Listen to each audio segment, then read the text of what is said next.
சரிண்ணா. அப்ப இதுல இருக்கட்டும். I am ready. I am on live இப்போ.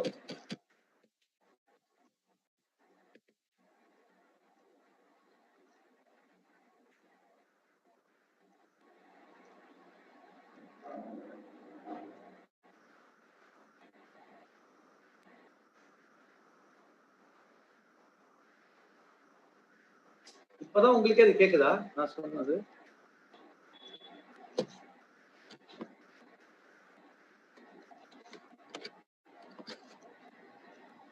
ஸ்லோவா தான் இருக்கு.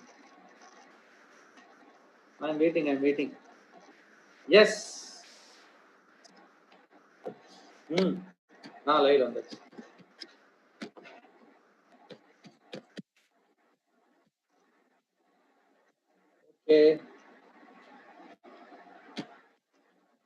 Okay, we'll start.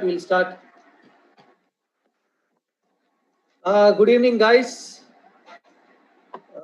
I am Dr. T.A.M. Hamid Khan. Just a minute. Yeah.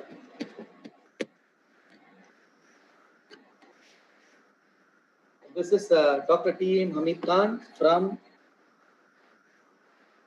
Miyasi Institute of Management.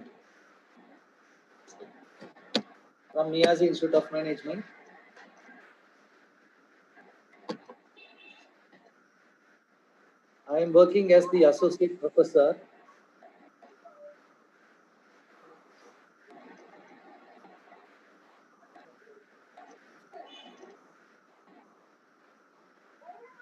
Just a minute, guys. I have a small thing. Just a minute. Sheikh sir. Sheikh sir, can you hear me? Yes, I can hear you. Sheikh sir. Yes, I can hear you. Yes.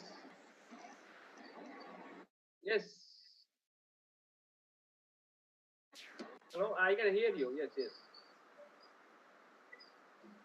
Anna கேக்குதுண்ணா?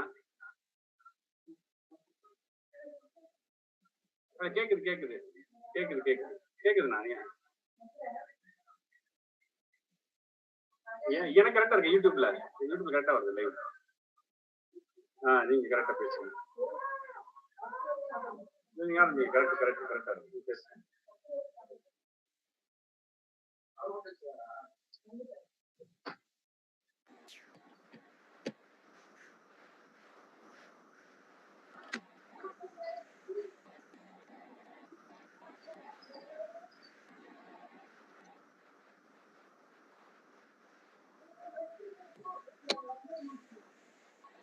I'm going to take capital budgeting. Here in capital budgeting, you are going to see can we invest in a project or not? If at all you are going to invest in a project, on what basis can I invest in a project?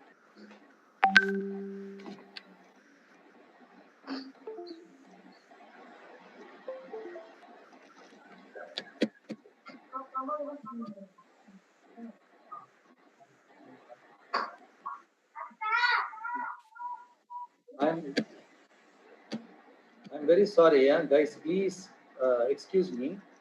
Just a minute. I'll have to speak with Sheikh sir because I'm getting the my audio 10 seconds late.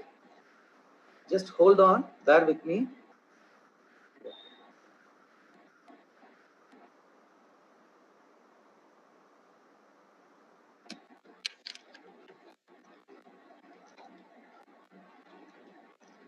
அதுதான் நான் சொல்றேன். அதுதான் உங்களுக்கு சொல்ல வந்தாங்க. அதை of பண்ணுங்க அப்படின்னு.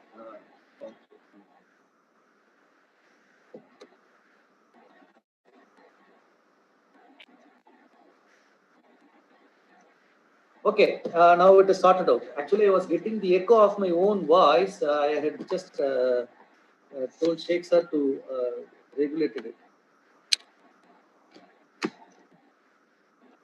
Right. So you can see on the screen there are 4 projects: project A, B, C, and D, and each having the investment of rupees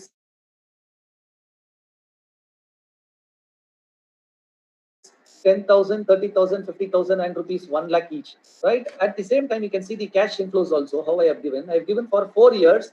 For project A, the investment is 10,000. The cash inflow is 3,000 for each year for the period of 4 years. See, when I have given 4 years, this project can give you returns only for 4-year period and it cannot go beyond that. The life of the project is only 4 years. Similarly, project B, it has an investment of 30,000 as inflow. Just a minute.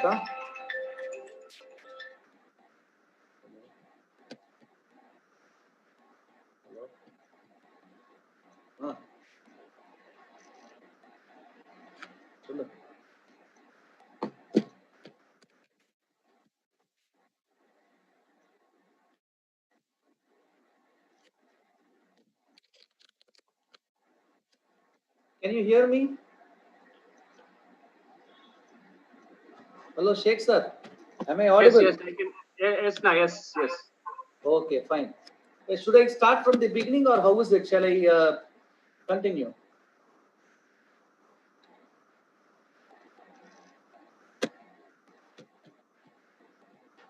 Okay, you can see the project A, it has an investment of 10,000 and a cash inflow of 3,000 equally for every year. See, every year the cash inflow is going to be the same. I have given examples in such a way, the project and its return varies in different ways. For example, project A, you can clearly see it is 3,000 every year, whereas project B, the cash inflow goes on the upscale. It goes from 5,000 to 7,000 to 10,000 to 15,000, which means it is on the upscale.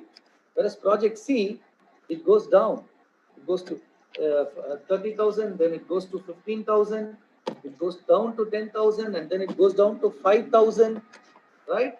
So, which means I have given you 4 different projects, and all the 4 projects are having a cash inflow in different styles here. One is stable, one is increasing, one is decreasing, and the last one you can find is fluctuating.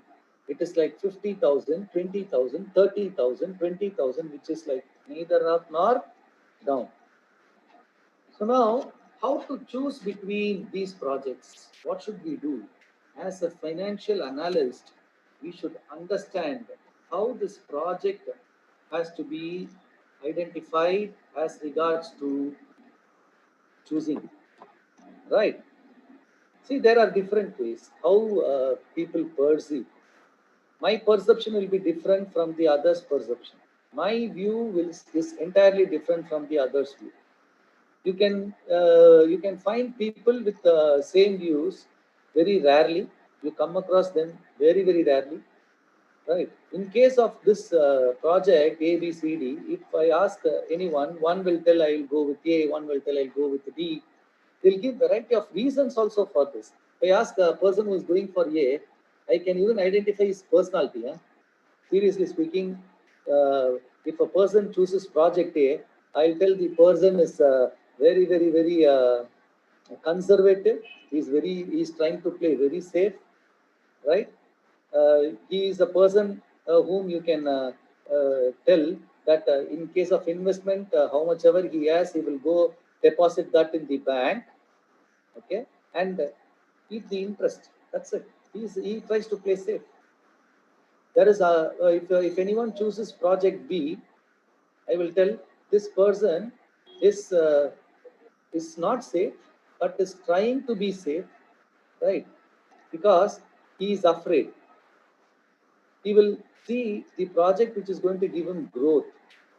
He sees 5,000, 7,000, 10,000, 15,000. Oh, it goes step by step. This is good.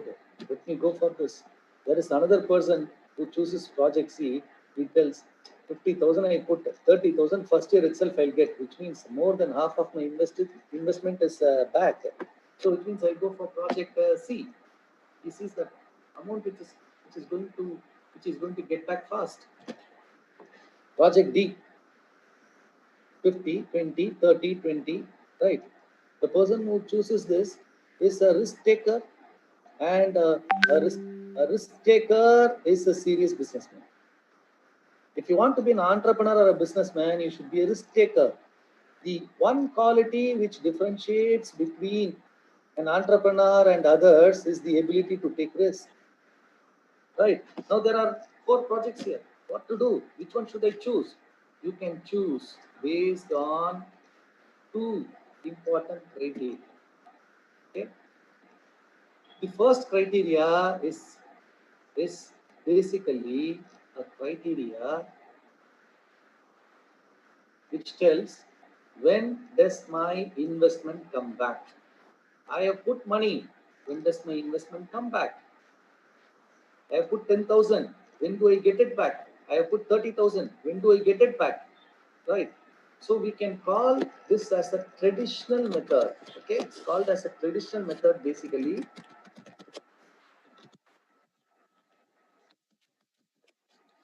Traditional method. You can see the traditional method. How this traditional method works? This traditional method has a technique called as payback period method. Name is very straightforward. It tells what is my payback period. What is my payback period? Yeah, I have put 10,000. I have put 10,000. When am I going to get this 10,000 back? When am I going to get this 10,000 back? Is it clear?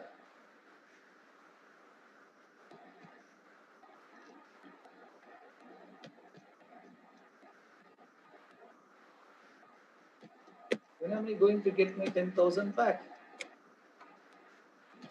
Just a minute.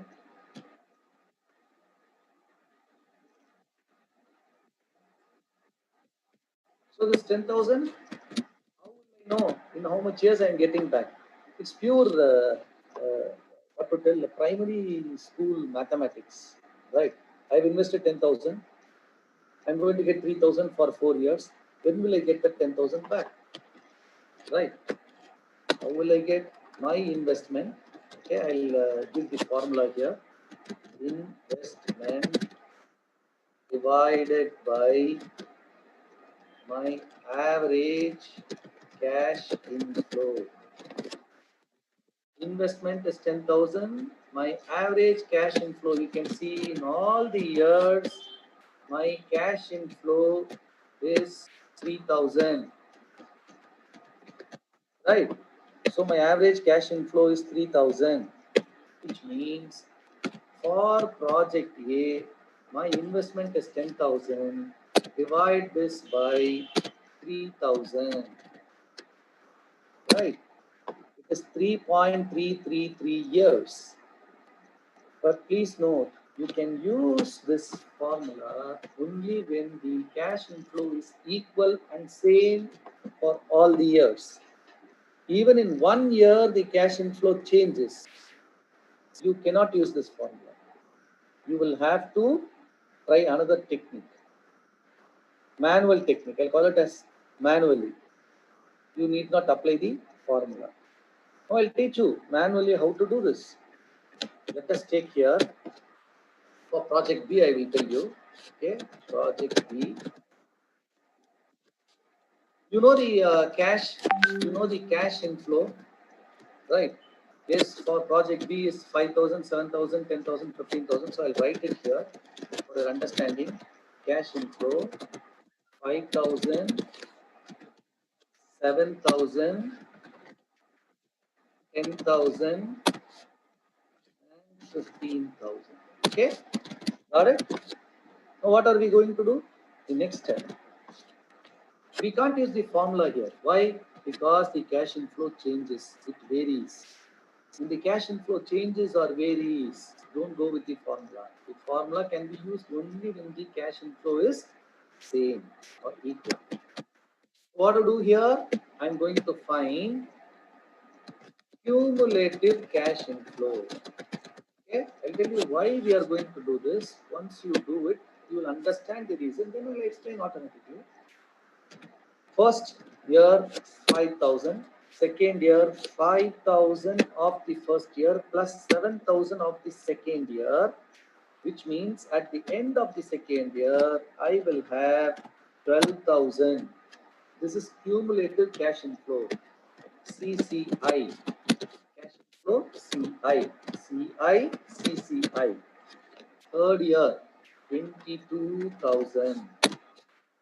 Fourth year, 22 plus 15, 22,000 plus this 15,000 makes it 37,000. Am I clear? I hope everyone understanding this. Fine. Now come over here. This is where our answer is going to be. What is our investment? 30,000. Great. See whether you got 30,000 here. If you got 30,000, you can tell that year over.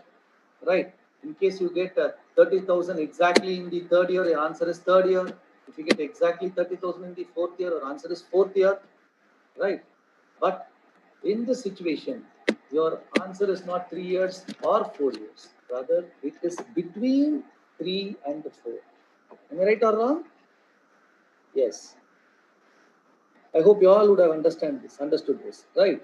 22,000 in the third year, 37,000 in the fourth year, right? Which means I still require 8,000 to recover my investment. The 8,000 I received in the fourth year, but in the fourth year I earned 15,000. So here comes the issue. What is my exact payback period? My exact payback period is 3 years and more, but not 4 years. So let us identify what is going to be the payback period precisely. Okay, so 3 years plus how much do I still require? I should identify that. How much do I require? I require 8,000. How do I know I require 8,000? My investment is 30,000. My so far till third year, cumulatively I have earned 22,000. Fourth year, I have crossed 30,000. So I am taking only till third year. Until third year, my investment is 30 minus 22, which means I still require 8,000. Right? I require 8,000. In the fourth year, how much did I earn? In the fourth year, my cash inflow was 15,000. So divided by 15,000. Okay. I need 8,000 in the fourth year, balance 8,000. In the fourth year, I earn 15,000. So what I have done? 3 years plus this, which means my payback period is 3.533 years. Okay, 3.533 years. If you compare project A and project B, you will tell project A's payback period is sooner or faster than project B. Apply the same principle for project C. Do it. Right. Project C. Okay. Project C, the investment, cash inflow is there. Your investment is 50,000. Okay. Now again, repeat the same process. The process is cumulative cash inflow. So we'll identify cumulative cash inflow. First year, 30,000. Second year, 30,000 plus 15,000. Third year, this 45,000 plus this 10,000. Fifth year, this 55,000 plus this 5,000. Our investment is 50,000 and what we got back was 60,000. Right? Again, the same problem, but the payback period seems to be little bit shorter because 45, I require 50,000, 45 to 55, which means our payback period is between 2 to 3 years, right? Again, apply the same technique, okay? Here I am going to take the difference. What is the difference? 5,000 is the difference.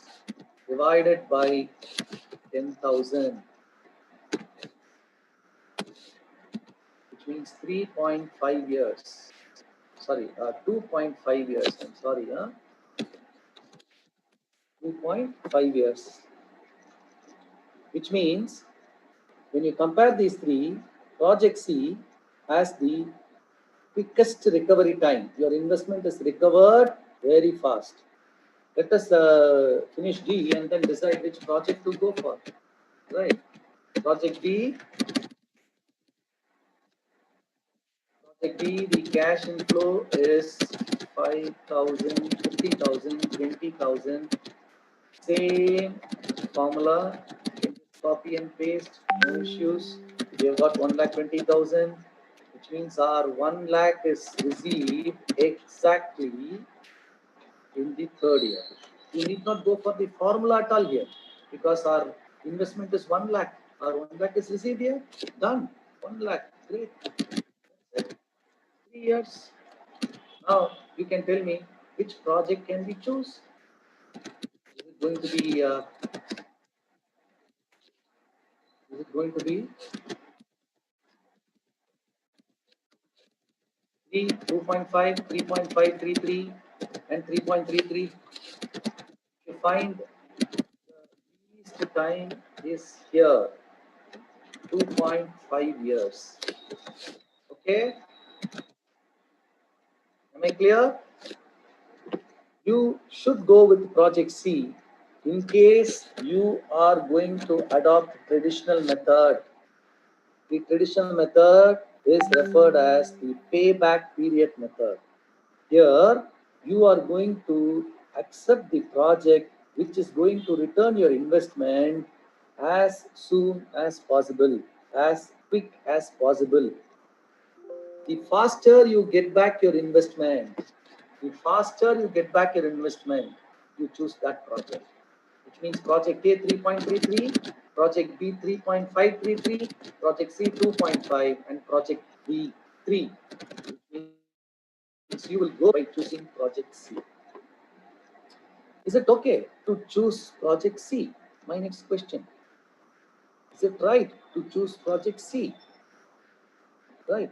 We'll have to think. We'll have to see whether we have chosen the right project. Right. The reason is, in case of this method, that is payback period method, we are only worried and bothered about our payback period. When does my investment come back to me? We focus only on that. See, if you are naturally the project which has lower investment, it would have given you the return quicker. You would have chosen the investment which is least also here. The chances are very high. The chances of getting 10,000 back is much higher than getting 1 lakh back, logically speaking, right? 10,000 is a smaller amount. You invest 10,000 rupees, you might get it quicker. 1 lakh is 10 times more than that. So investing 1 lakh, definitely you are not going to get it quicker. The chances of getting 10,000 quicker are much, much, much higher than getting the 1 lakh back. Which means this method has some biasness, right? To the investment which is low. Probably, even I might be wrong, but there are chances. The chances of an investment which is having a lesser investment being chosen is very high. When any method or technique you see, it should have a universal applicability. At any point of time when you apply, it should go well. Otherwise, there is no point in choosing that. And you concentrate only on the investment. The investment money which you get back, you are not worried about the project. You are not worried about the profit. Say, for example, I invest 10,000 in project A, right? I get back the investment in 3.33 years, and my returns is 2,000 more than the investment. Project B, my return is 7,000 more than the investment. Project C, my return is 10,000 more than the investment. Project D, my return is 20,000 more than the investment. Because investment is 1 lakh and the amount totally we accumulate is 1,20,000. In that case, I'll go for project B because I'm getting 20,000 more. Some will choose project C because I'm getting 10,000 more. But in this method, you don't consider the profit or the cash inflow which is going to come to you because you are worried only about the investment. When you focus on investment, you tend to lose the profit what is going to give. Right? This is traditional thinking. Traditionally, we think, I'm least bothered about the future returns. Right? So that is the reason they call this as traditional. In the olden days, people would have tried this. But now, we have new techniques. We can call it as modern techniques.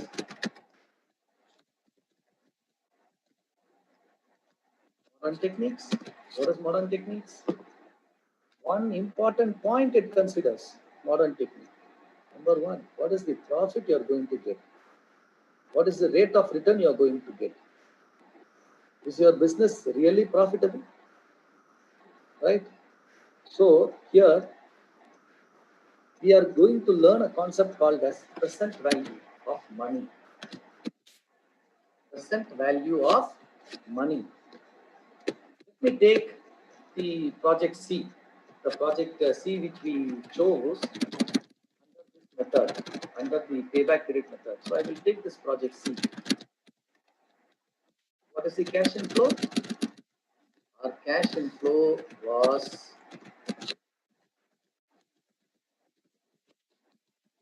right. Cash inflow was 30, 15, 10. Am I right?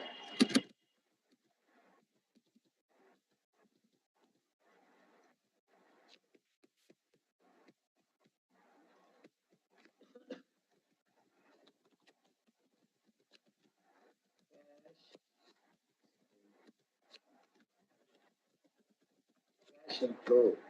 Okay. Cash inflow for year one. This is year one.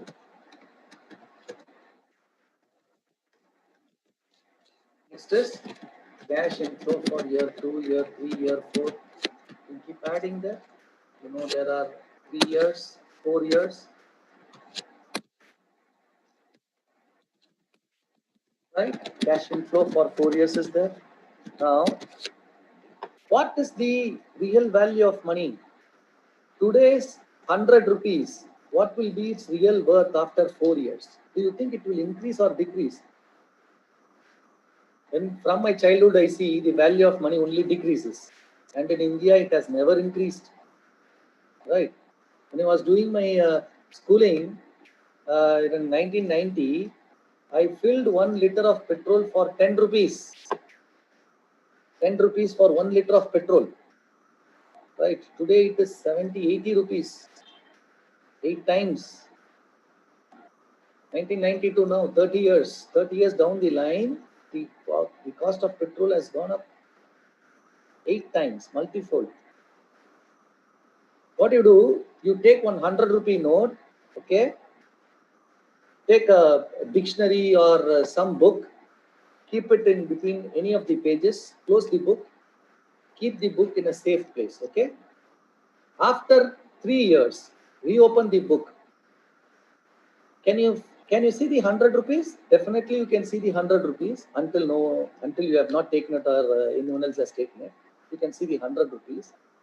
Do you find a 10 rupee or 1 rupee note along with it? No, right? The 100 rupees what you kept now, after 3 years, it is going to be same 100 rupees. Am I right? You go to the petrol bunk now, go fill petrol. Okay? For 100 rupees, you will get 1.25 liters. After 3 years, you go give 100 rupees and ask petrol. Do you think you will get 1.25 liters? If you get 1.25 liters, I'll tell you, our economy is grown, our money has become strong. And I promise you, I cannot promise you. I can tell you confidently, there is no chance for that. When you give the 100 rupees, probably you will get half liter of petrol. After 3 years, you will get a 0.8 liters of petrol. Never you will get 1.25 liters of petrol, which means the money value is going to decrease. Today, 100 rupees is going to get you 1 liter of petrol. 3 years, 4 years down the line, 100 rupees will get you 0.75 liters, 0.5 liters of petrol. The value of money decreases. So this 30,000 what you get is after a year, 15,000 after 2 years, 10,000 after 3 years, 5,000 after 4 years. What's the point? After 4 years, you're going to get 5,000, right? You invest today in project C. What's the cost of project C? You invest today 50,000, okay? You invest 50,000 today. And you are going to get this money 1 year after, 2 year after, 3 year after. And every year when you get this money, the money value is not the same as today. It is going to go down. In reality, it is not 60,000 you are going to get. 30 plus 15 plus 10 plus 5. In reality, the real value of money will be much less because the money value goes down. Even it can go up, no problem. Right now, we call that as the concept as present value. Present value of future inflow. Present value of future inflow. Am I clear?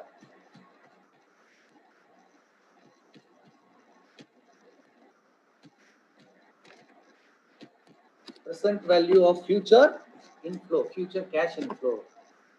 Let us assume the value of money goes down every year by 10%.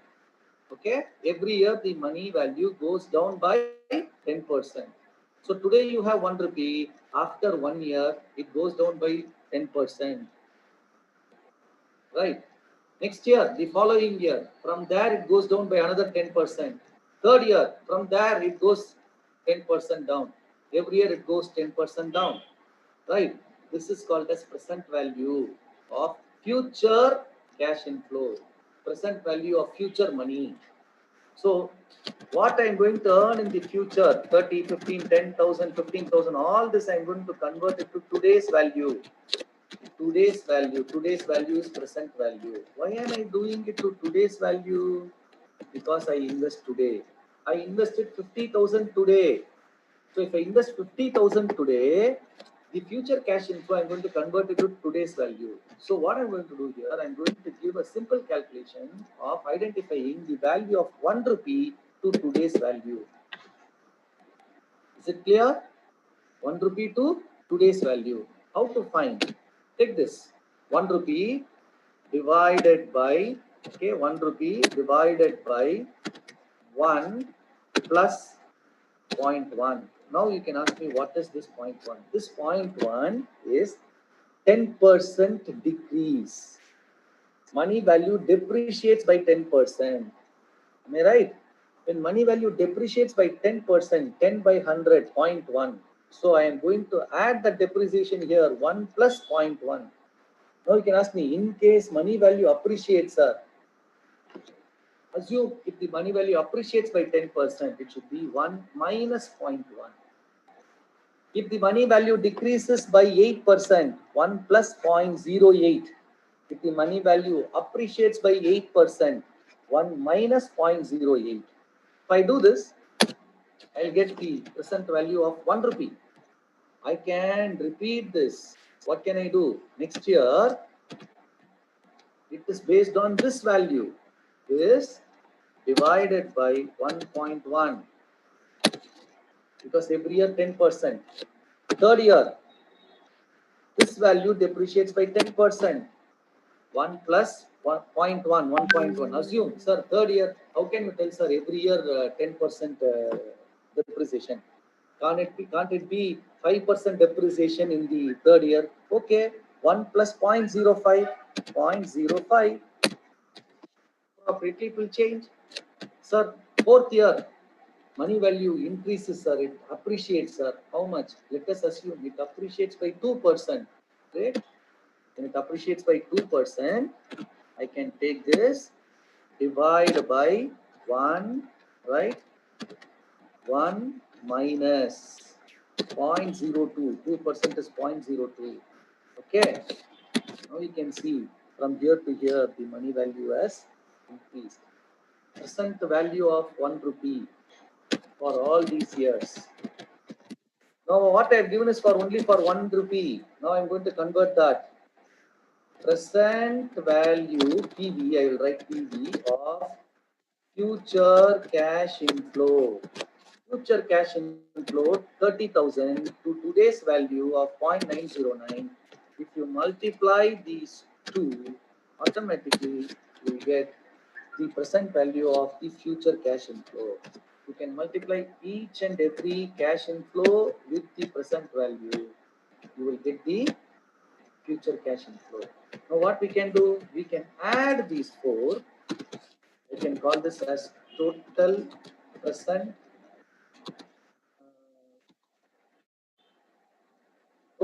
value of future cash inflow. Total present value of future cash inflow. Clear? This is the total. Now, how much is your investment? How much is your investment? Less investment. Your investment is 50,000. Now, how much is your difference? This difference is called as net present value, which means NPV. NPV. Okay? NPV. NPV is net present value. What is our net present value?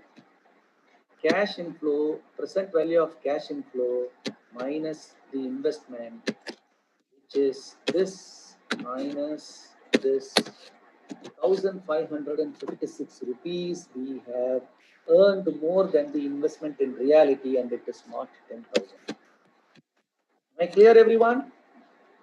You can apply this for project A, C, B, D. Then what will you do? You do for all the projects, you will get the NPV. Am I right? This NPV is your decision-making criteria. Which project should I choose, sir? First and foremost, you should understand one important thing. If this NPV is positive, you can accept the project. Great. Okay, sir. Of these 4 projects, all the 4 are positive, sir. What should I do? If all the 4 are positive, don't accept all the 4. Okay, accept only one. Because you are going to choose only one project here. Which one you will choose? That project which has the highest positive, highest NPV. Right, sir. Okay, good. Sir, all the 4 projects are negative, sir. What can I do, sir? Shall I choose the least negative, sir?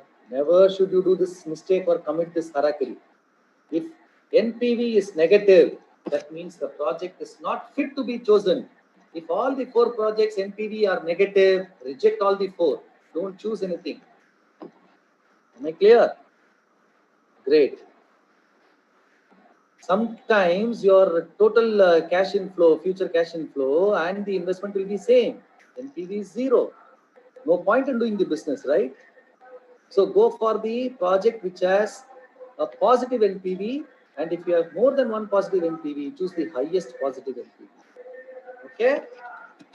In modern technique, the technique what I have taught you now. See, modern techniques has a name, right? Like traditional method had a payback period method. Similarly, you have a name here. This is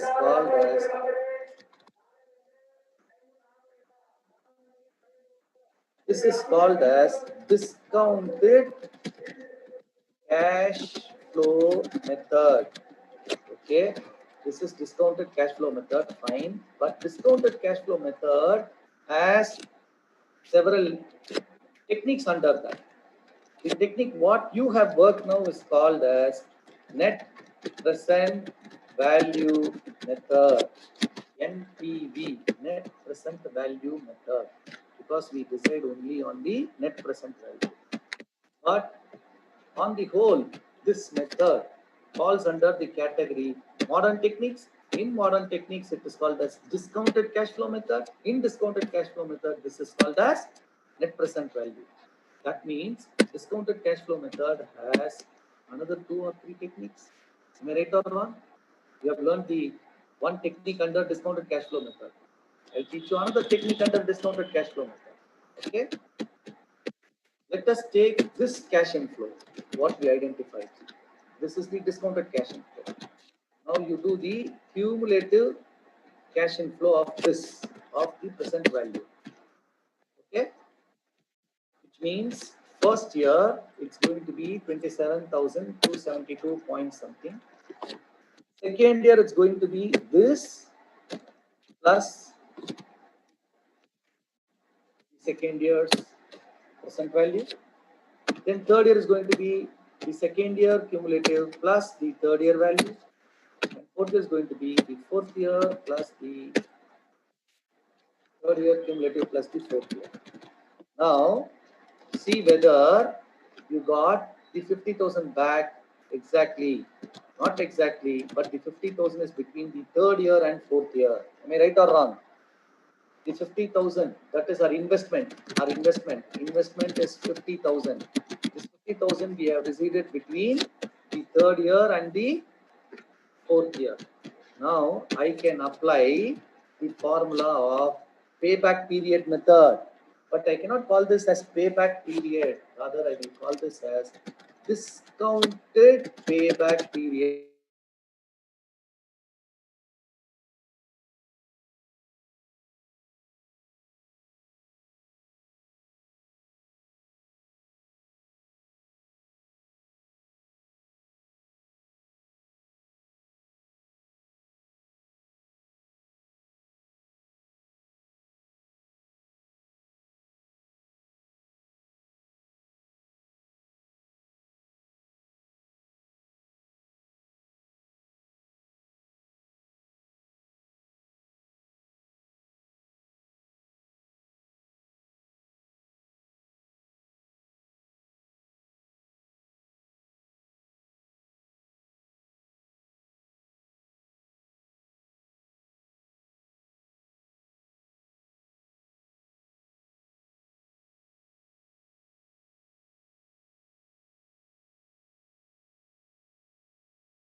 So, sorry, got disconnected. Discounted payback period method. Okay. What is this? You already know that these are the discounted cash inflows. I have taken the cumulative. Now I have identified the investment of 50,000 is between the third and the fourth year.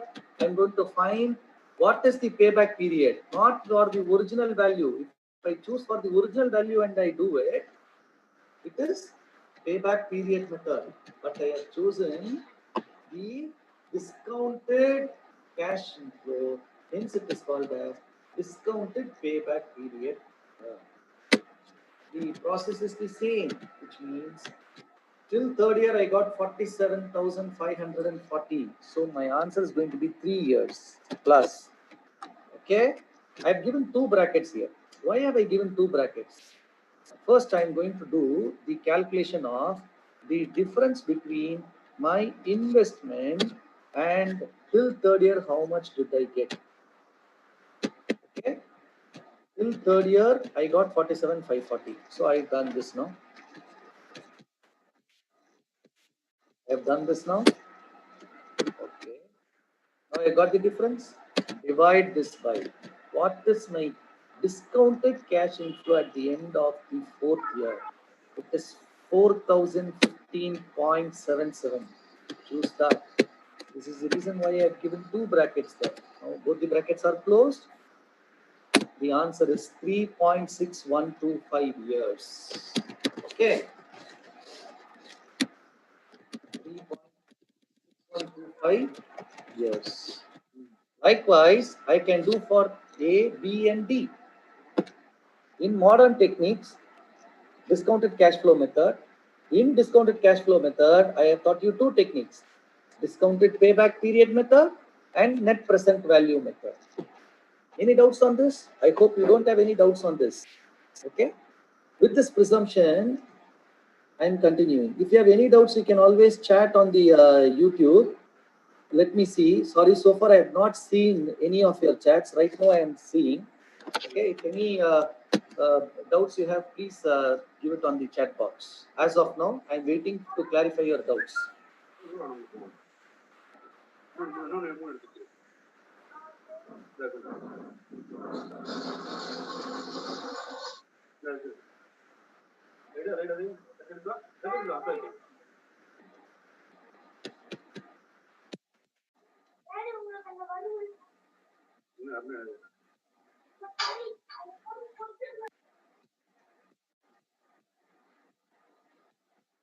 Any doubts?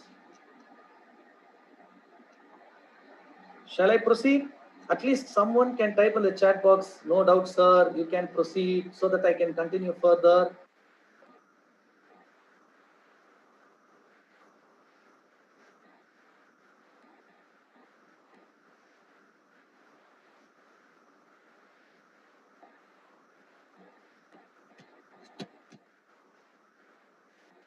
I don't know whether I'm on live or I'm offline. Okay, let me check.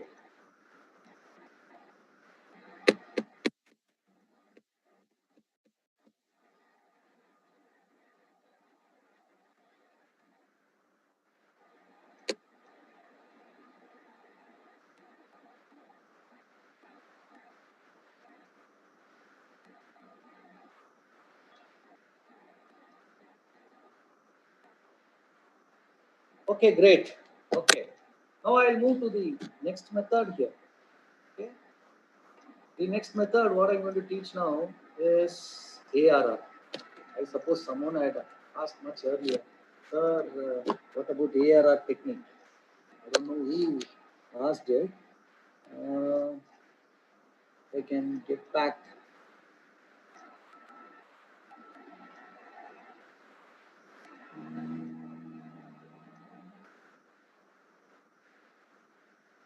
Okay. ARR actually does not consider the present value concept at all. Okay. More or less, ARR is something like a traditional method. It is not a modern kind of technique. It is not a modern kind of technique. Okay, ARR is basically the value is the value, right?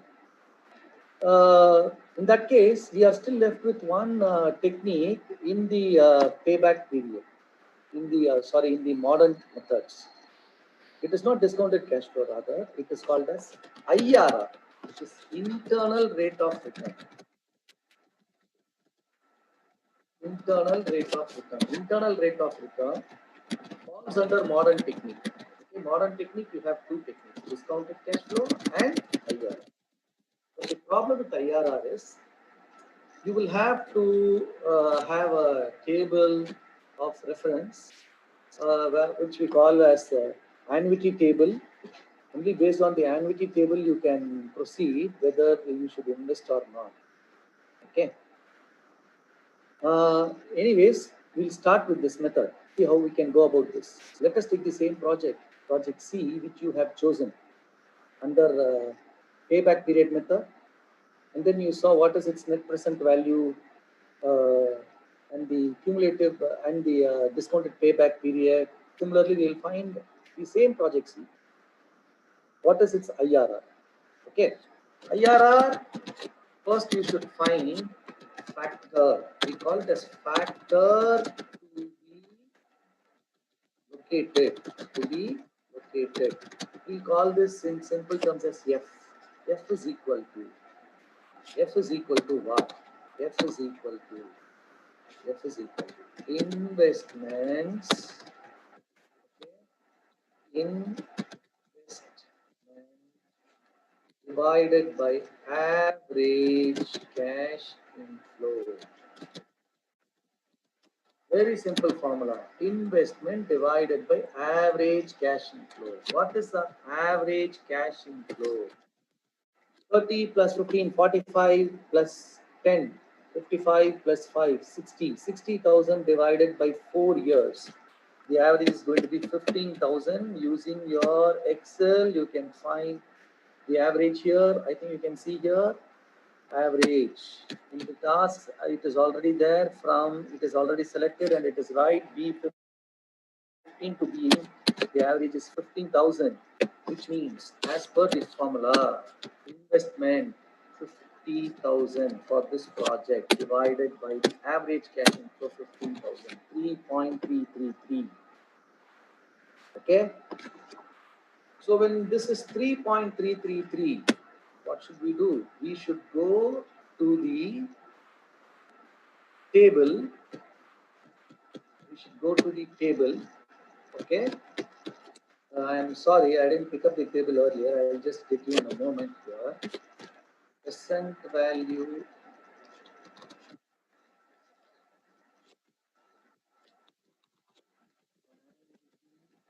Table.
The table, I don't know whether you can see it. The table is here, but the problem is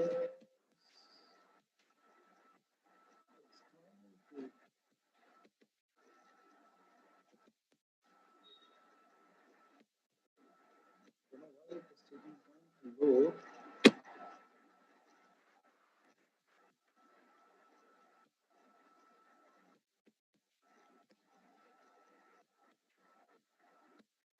But in this table, you can see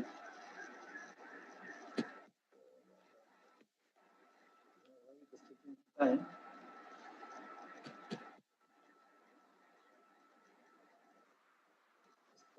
Bear with me for a moment.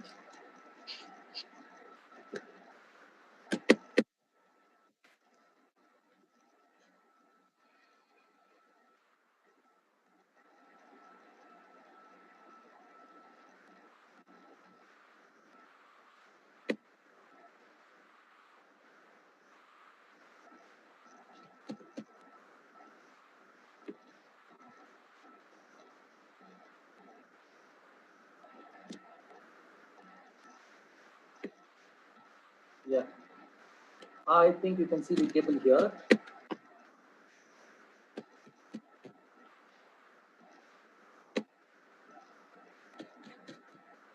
I'll share you a new screen now. Yeah. Can you see the screen?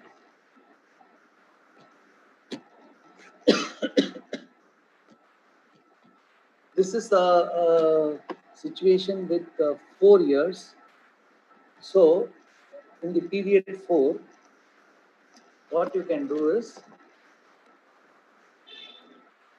search for the value 3.33. Search for the value 3.33.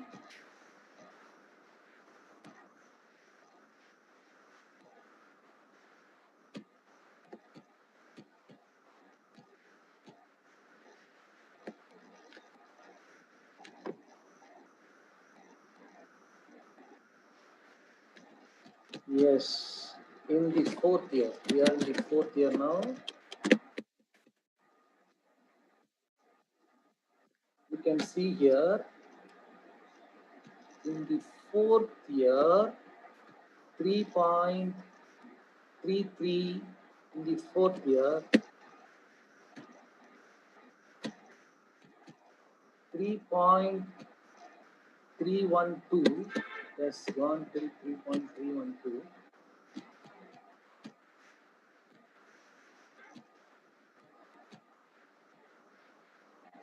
Just a minute.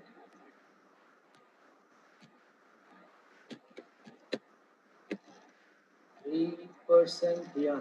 In the 4th year, I think I can go for a smaller size. Just a minute. I'll go for a smaller size. Oh my god. Okay, 9%, 10%, next page, which means 4th line, 1, 2, 3, 4th line. Go down the 4th line. Okay, 1, 2, 3, 4. You can see here 3.24 for the 9%. Okay, and it is 3.31, right, at 8%, 3.387. See, you can target here. It keeps going down, 3.54, 3.47, 46, 3.38, right?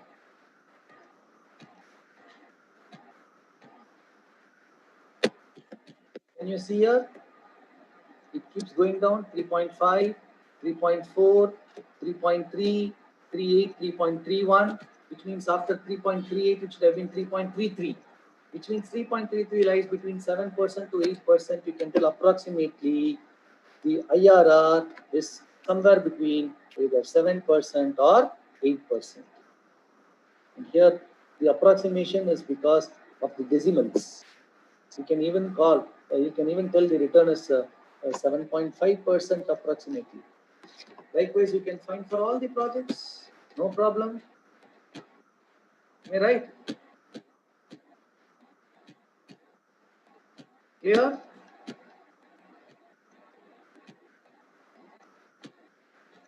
I will come back to the Excel. Now you know this 3.33, we get it back at 8%. IRR. IRR is 8%. Okay. Likewise, you can find for the other projects. I can't call exactly 8%. I can call it as 7% to 7% to 8%. Okay, 7% to 8%. If you need to calculate the exact IRR, you can use the trial and error method. How to use the trial and error method to identify the exact IRR? I have done this for 10% to 10%. In between, I increase, decrease. Let's just assume the return is 8%. Okay, which means I can take here 0.1. Okay, I can take this.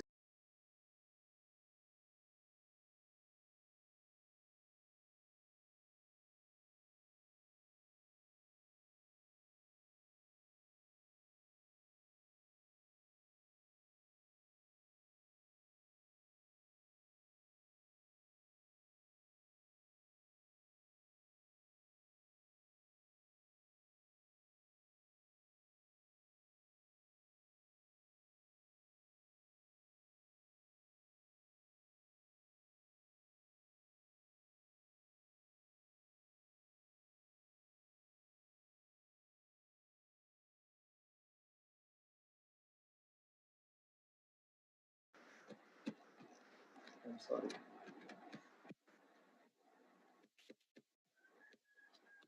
0.07, 0.07, and this one we increase the value. Now it is going to decrease only 0.07. Right? Got it? Now you find the total present value is 53,116, which is more than 50,000. When your return is now more than 50,000, which means your NPV is higher. You can identify the exact IRR when this NPV is 0. The NPV should be 0. When will this NPV be 0? When my total present value of future cash inflow is going to be 50,000, then investment is 50,000. 50,000 minus 50,000 will get 0 here, which means this value is higher. We tried this with 7%, we got this higher. Now I need this value to go down. When the total present value should go down, I should increase the present value from the existing percentage, which we took as 7%. Now I'm going to increase it as 8%. To find the exact value, this is the problem. You will not get exact value exactly at one point of time. Okay, we will have to work hard. This is called as trial and error method. I tried with 7%, I didn't get the answer. Now I'm going to try it with 8%. Okay, 8%.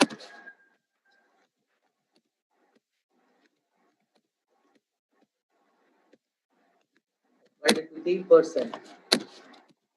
Oh my God, what happens here when it is 8%? When it is 8%, still my NPV is not 0. It is 2,251 more. Then you can tell, sir, 7%, 8%. It is different, sir. Now what can we do? We need to get 0. If you need to get 0, this 52,251 should decrease further. To decrease this further, this percentage should increase. So what can we do? Again, I'll take it at 10%, okay? I'll take it at 10%. I take it at 10%. What will happen? Here it should be 0.1. 0.1. 0.1. 0.1. Again, sir, 597 more. And actually, what will you tell? We'll try again, sir. Trial and error method. I already told you. Because trial and error, you should keep on trying till you get that value 0. I know you will have one more doubt that will be addressed here. In case you thought about it, you have thought about that. Okay, 11%. I have done 11% now.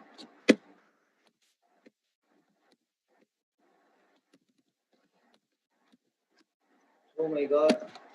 When it is 11%, it has gone down below 50,000.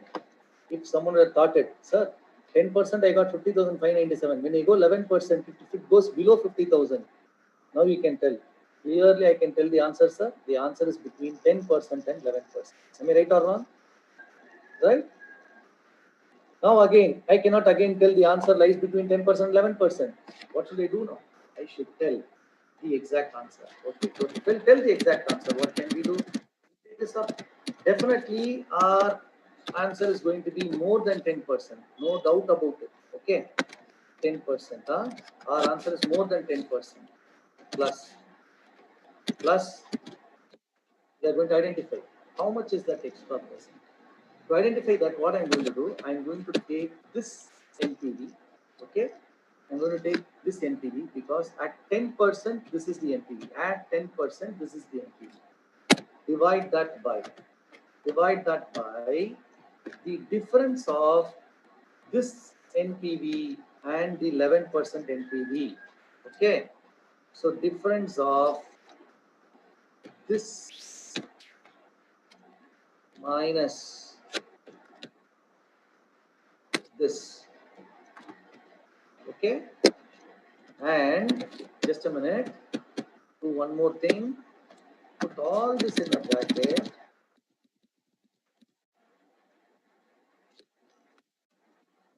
Multiply this result with the difference of these two percentages. That is what I had taken 10%, that 10%, and the next table which is 11%, because I took the difference between 597 and 193 minus 193. So this difference in this percentage is 1%. So multiply that by 1. In case I compare between 10% and 12%, I should take 2. 10% and 13%, I should take 3. So now I got 10.755, which is this plus this. Sorry, I had a percentage here. Let me remove that percentage terminologies. Equal to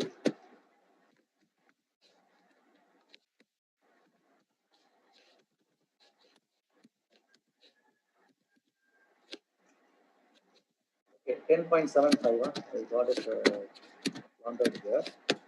10.75. 10.755%. Okay, 10.775 is the IRR. Any doubts? I think you will not have any doubts as of now. Okay. And next, ARR. What is ARR? It has two names: average rate of return or accounting rate of return. Okay. Average rate of return or accounting rate of return. It's a very simple formula. What is it? ARR is equal to original investment divided by average cash inflow.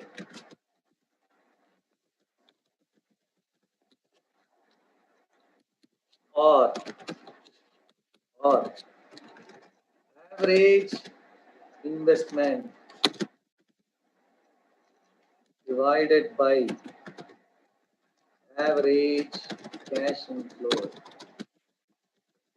Okay, there are two formulas, formulae. Both the formulae are not the same. Original investment by average cash inflow, average investment by average cash inflow. The denominator part is okay, well and good, fine. If you want the answer in terms of percentage, you can multiply this by 100. You can tell in terms of percentage. If you don't multiply by 100, it will be without a percentage. Always better to multiply this by 100 and give in terms of percentage. That's advisable. But the numerator part, original investment or average investment? So which one should we take? See, I would always go with average investment. Okay. The reason is The sum which I gave you, it had only one investment, 10,000 or 30,000 or 50,000. There are certain business which needs to add in or pump in more investment when required after 2 years or 3 years. இங்க பாருங்க 4 years additional investment போடவே இல்லை, ஆனா இங்க வந்துடும். Suppose போட்டுட்டீங்கன்னா இதுல எந்த மெத்தடும் ஜெனரலா அடாப்ட் பண்ண முடியாது. அப்படியே பண்ணாலும் தாராளமா பண்ணலாம். இப்போ நம்ம ப்ரொசீஜர்ல there will be some changes, procedural changes இருக்கும். That's it. Right. So அப்போ இதுல வந்து என்ன பண்றோம்?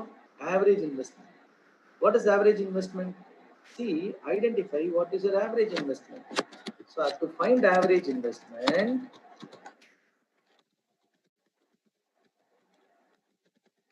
you take the original investment, divide this by 2 into investment போடுறோம். After a period of time investment போட்டதெல்லாம் வந்து return 0 ஆயிடும். So opening plus closing divided by 2 concept தான் அது. ஸ்டாக்குக்கெல்லாம் எடுப்போம்ல, ஆவரேஜ் ஸ்டாக்குக்கெல்லாம் opening stock plus closing stock by 2, அது மாதிரி தான் இது. Original investment by 2. சரி, ஆனா இதுலயும் சாய்ஸ் கொடுத்துருக்காங்க. அப்படியான்னு பார்த்தா நிறைய இருக்கு. Or what original investment minus scrap value. Original investment minus scrap value divided by 2. இது எப்படி? நான் வந்து 1 லட்சம் ரூபாய் இன்வெஸ்ட் பண்றேன். அந்த ப்ராஜெக்ட் விட்டு வெளியே வரும்போது எனக்கு ஒரு 10,000 கிடைக்குது. அந்த 1 லட்சம் ரூபாயில 10,000 மைனஸ் பண்ணிட்டேன். 90,000 தான் என்னோட இன்வெஸ்ட்மெண்ட். 90,000 2ஆல டிவைட் பண்ணிட்டேன். ஓகேயா? இல்ல இன்னொரு மெத்தட் இருக்கு. என்னது அது? ஒரிஜினல் இன்வெஸ்ட்மெண்ட் இருக்கிற அப்படியே காப்பி பண்ணிக்கலாம். Original investment minus scrap value divided by 2. ரைட்டா? இது கூட இந்த ஆன்சர் கூட பிளஸ் அடிஷனல் கேபிட்டல். அது என்ன கேபிட்டலா இருக்கட்டும், அடிஷனல் ஒர்க்கிங் கேபிட்டல் சொல்லுவாங்க, அடிஷனல் கேபிட்டல் சொல்லுவாங்க. Don't worry about that. ஏதாவது any fund is any capital is added, it should be added here. Original investment minus scrap divided by 2. 1 lakh 10,000 scrap சொன்னா 90,000 வந்துச்சு. 90,000 divided by 2 is 45,000. Additional capital or 20,000 போட்டேன் sir. Add பண்ணிக்கங்க. 45,000 plus 20,000. Now your investment is 65,000. You should not call that as investment. You should call that as average investment. So the formula is now average investment divided by average cash inflow. Average cash inflow, இங்க இருக்கிற cash inflow ஓட average. அதான் 15,000 இங்க போட்டோம்ல, 15,000. So இங்க வந்து no scrap value, no additional capital அப்படிலாம் பார்த்தா உங்களோட average investment 50,000 by 2, 25,000. This divided by 15,000, you will get your ARR. Okay, yeah? 25,000 divided by 15,000. Your ARR is 1.6667. இத வந்து நீங்க into 100 multiplied by 100 பண்ணீங்கன்னா percentage is 166.67%. Okay, yeah? Counting rate of return or average rate of return. Okay? இதுல இந்த ஒரு cash இன்ஃப்ளோன்றது நான் general terminology சொல்லியிருக்கேன். For want of time class is going to get over. Okay, இந்த ARR மட்டும் cash இன்ஃப்ளோன்றது டிஃப்ரெண்டான terminology. when you compare it with all the other methods, say for example payback period ஆ இருக்கட்டும், net present வேல்யூவா இருக்கட்டும், இதுவா இருக்கட்டும், discounted பேபேக் பீரியடா இருக்கட்டும், IRR இருக்கட்டும், அது எல்லாம் கேஷ் இன்ஃப்ளோனா ஒரே மீனிங் தான் நான் கொடுத்தது தான். ஆனால் ஏஆர்ஆருக்கு மட்டும் கேஷ் இன்ஃப்ளோன்னு சொன்னா வேற ஒரு டெர்மினாலஜி இருக்கு. Right? Probably next time when we meet அதை நான் கொஞ்சம் எக்ஸ்பிளைன் பண்றேன். இப்போதைக்கு இந்த பாயிண்ட் மைண்ட்ல வச்சுக்கோங்க. For all the other techniques, the cash inflow is the same. ஓகேயா? ஏஆர்ஆருக்கு மட்டும் கேஷ் இன்ஃப்ளோ கான்செப்ட் வேற. அதையும் முடிஞ்சா இப்ப நான் சொல்லி கொடுத்துறேன். இன்னும் ஒரே ஒரு மெத்தட் இருக்கு, அதை முடிச்சுட்டு நான் சொல்லி கொடுத்துறேன். அது என்னன்னா ப்ராஃபிட்டபிலிட்டி இண்டெக்ஸ் மெத்தட். லாஸ்டா வச்சிருக்காங்க ப்ராஃபிட்டபிலிட்டி இண்டெக்ஸ் மெத்தட். இது this method is very simple. What is the rate of return? IRR வந்து internal rate of return. Profitability index வந்து நம்ம இன்வெஸ்ட்மென்ட் எவ்வளவு பண்ணோம், எவ்வளவு பணம் வந்துச்சு, நம்மளோட ப்ராஃபிட் எவ்வளவு. இதுதான் ப்ராஃபிட்டபிலிட்டி இண்டெக்ஸ் மெத்தட். வெரி சிம்பிள்ல, கரெக்டா இல்லையா? நம்ம எவ்வளவு போட்டோம் ஃபார் எக்ஸாம்பிள். ஆனா ஒரு சின்ன விஷயம் இங்க என்ன, you cannot take the original value, you should only take the discounted value. நீங்க டிஸ்கவுண்டட் மெத்தட் கீழ ஒரு மெத்தடா போட்டுக்கலாம். எப்படி போடலாம், நான் சொன்னேன்ல, எவ்வளவு ப்ராஃபிட் சம்பாரிச்சோம், எவ்வளவு இன்வெஸ்ட் பண்ணோம், எவ்வளவு ப்ராஃபிட் நம்ம சம்பாரிச்சிருக்கோம், NPV தான் நம்ம ப்ராஃபிட். சோ ப்ராஜெக்ட் C ல நம்ம ப்ராஃபிட் எவ்வளவு 1556 point something. Okay, divided by our investment. What is our investment? 50,000. இது U வேணும்னா நீங்க மல்டிப்ளை பை 100 பண்ணுங்க. பண்ணீங்கன்னா you will get in terms of percentage 3.112. உங்களோட ப்ராஃபிட்டபிலிட்டி 3.11 தான். ஓகேயா? Value wise you can tell. என்ன சொல்லலாம் வேல்யூ வைஸ்? 1556 profit sir. எப்போ? 4 வருஷம் கழிச்சு. அதோட ப்ராஃபிட்டபிலிட்டி ரேட் பாத்தீங்கன்னா என்ன? 3.1125. Okay, is it clear? So இப்போ பாருங்க, மெத்தட் எடுங்க. Traditional method, pay back period method. Modern method, அதுல டிஸ்கவுண்டட் கேஷ் ஃப்ளோ மெத்தட் இருக்கு. டிஸ்கவுண்டட் கேஷ் ஃப்ளோ மெத்தட்ல 3 மெத்தட்ஸ் இருக்கு. Net present value method, discounted payback period method, profitability index method. Okay, so modern techniques. Clear? Again, I'll show you in case of a table. Yeah, capital budgeting. First, traditional, modern. Traditional killer. Payback period method.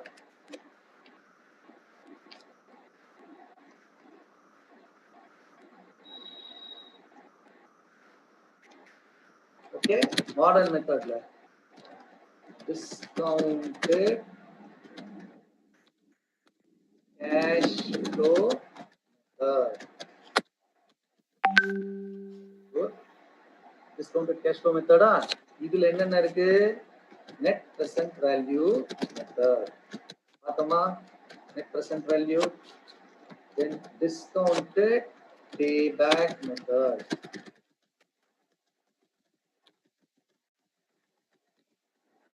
then profitability index method, PI method, profitability index method. இதெல்லாம் எது கீழ வருது? discounted payback method கீழ வருது.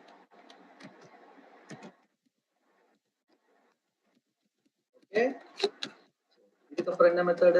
IRR method.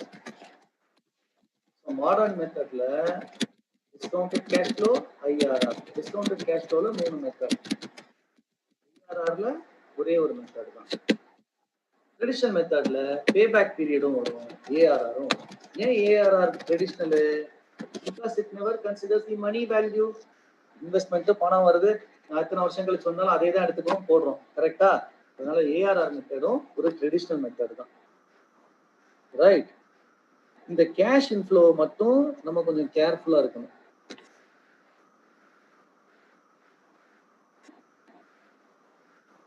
Cash inflow மட்டும் கொஞ்சம் கேர்ஃபுல்லா இருக்கணும். ஏன் கேர்ஃபுல்லா இருக்கணும்?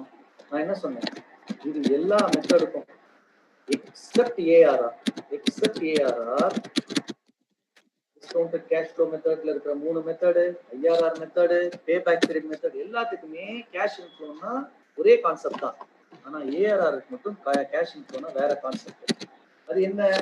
ஒரு சின்ன டேபிள் அதை எக்ஸ்பிளைன் பண்றேன் பாருங்க. Particulars. Okay,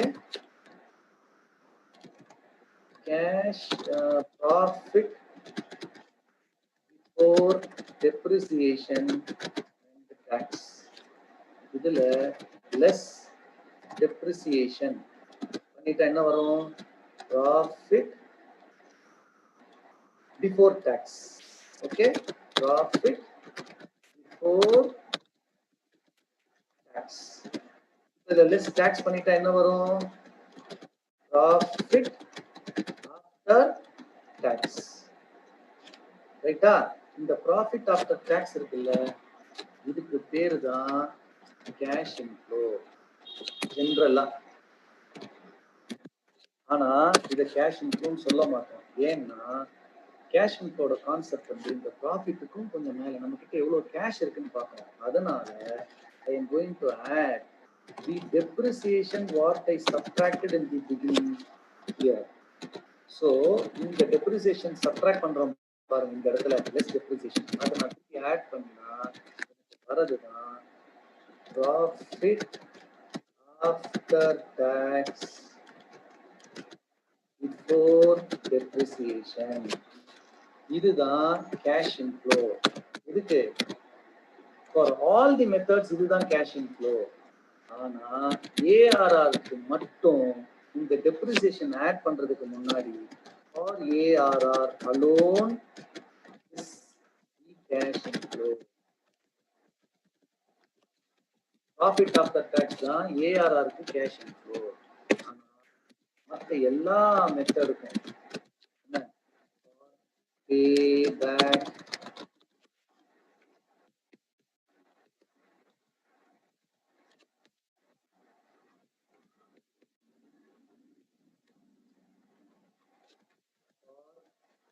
payback period, IRR, NPV, profitability index, discounted payback period method.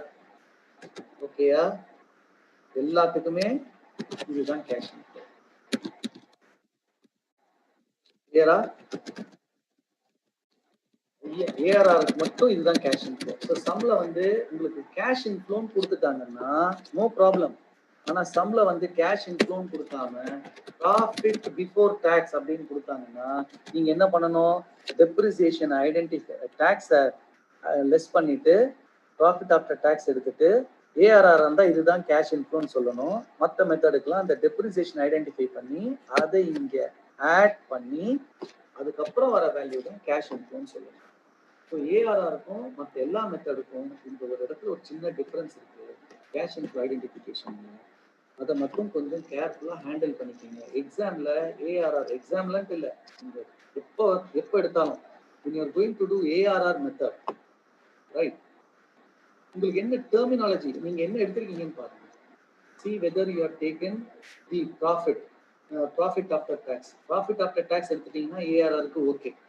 But for all the other methods, நீங்க profit after tax எடுத்து depreciation திருப்பி ஆட் பண்ணுங்க.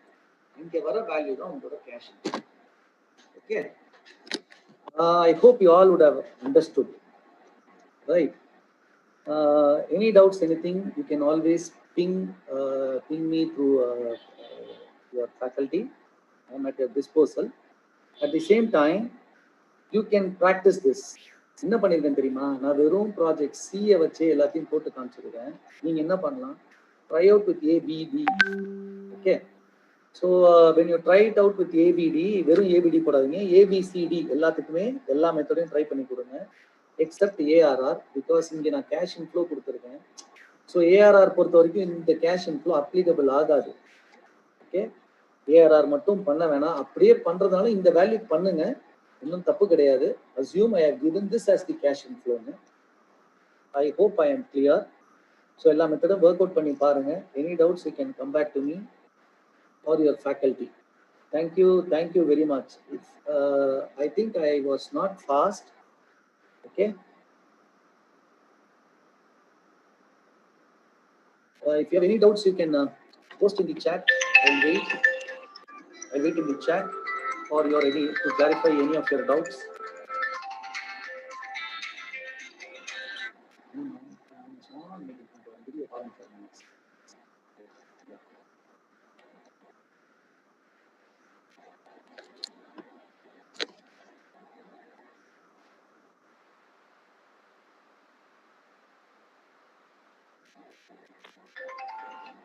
Hello,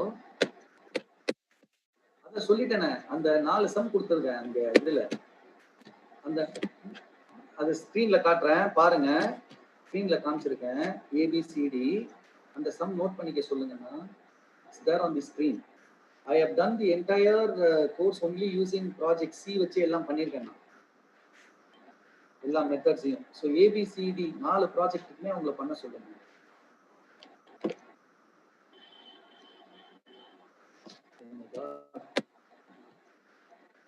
Just a minute.